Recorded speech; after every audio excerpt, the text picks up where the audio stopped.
So tension is an art, and it's a discipline, and it can come in small amounts, it can come in longer sections, and it can come across an entire story arc. Welcome friends, Richard speaking. Today I will talk about how James Cameron, the man with few of the most beloved movies of all time, builds and releases tension. Let's get right into it and start with creating a promise. Plan something at the beginning and then pay it off in a satisfying way later. You could also reference it to the Chekhov's gun.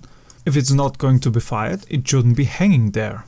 If you have a gun or a promise in the first act, it should be shot or paid off in the third. In the sense of Cameron, let's take a look at Alien. There you can see in the beginning that she has the capability to drive such a motor vehicle robot thing, and in the third, spoiler alert, we see that she's driving it and using it to defend herself. Loader, Class 2 rating.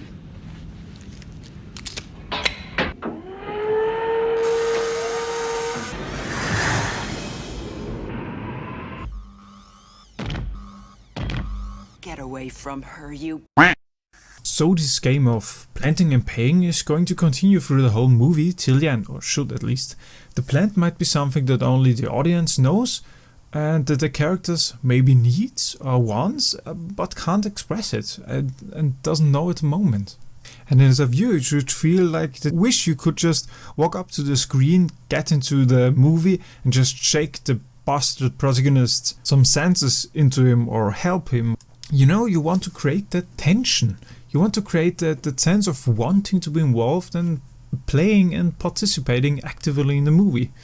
While watching the movie, you're playing out all the possibilities of the plan and how it will affect the characters, the cast, everything. Maybe it could this way or that way. It could be this, could be that, whatever. Play it to the audience expectations in a satisfying way. Something that I want to see happen, and then it happens, but maybe it doesn't happen in the way they might have imagined it. Maybe the characters have to earn the payoffs in a difficult way that's hard for themselves, or maybe the characters have to do something or sacrifice that you didn't see coming to get the result that you wanted, you know? In that sense. So now the question arises, how do you play against it a little bit? How do you usually trick to disguise what you're doing? How do you lead your audience on thinking that it's going to be one thing and then switch track to something else? Well, you start doing it at the writing stage. You should be going through the script and ask yourself, what am I giving the audience here? What expectation does that create? How am I paying that off? Or how am I working against the expectation later? It's very important to ask yourself those questions if you want to have a satisfying payoff. Use time to build tension. One of the first principles of building tension is that you have to care about the characters. And you have to understand the jeopardy, or at least that there is a jeopardy for that character. For example, walking into a haunted house that he knows isn't haunted, or a spaceship full of pirates and so on. Take a negative outcome that is tied to a ticking clock. The classic example for ticking clock is the bomb under the table. Because time in itself is a factor on building tension. You have to believe that it's not going to happen in 2 weeks, an hour, 8 years, whatever time. It's going to happen in the next few seconds, maybe the next minute even. So you have to be invested in the outcome, what's happening. You have to care about the character. You have to be brought in subjectively enough into the moment that you're moving through the world, the space, the journey, whatever, with that character in the moment. And you have to have enough outside information to know that that character is going into increasing jeopardy. And one way to show this increasing jeopardy is through cross-cutting. Cutting away to the adversary, ghost, train, bus, or whatever the thing is that escalates and is creating a constant sense of escalation and sense of frustration and tension. That's a key component. You're cutting to a very mundane scene, you could say, but in the context of it being a tension cross-cutting scenario. It's a solution that might happen but isn't going to happen at the moment. An example for it would be they could have been saved by just answering the phone, but something happens so they turn the phone into airplane mode. And you've established that. then you're building tension in all the right ways. You have to let your audience, or lead your audience, to believe that something is going to happen soon, and then you prolong it. You don't just make it happen in an instant, you prolong it. In other words, you've informed the audience in some way that something bad is going to happen, or something very bad could happen to your character, and then you prolong it.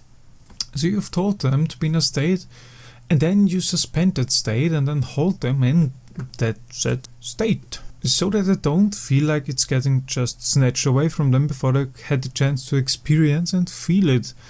Now that could be a happy moment, so to speak, a state of happiness or wonder or whatever.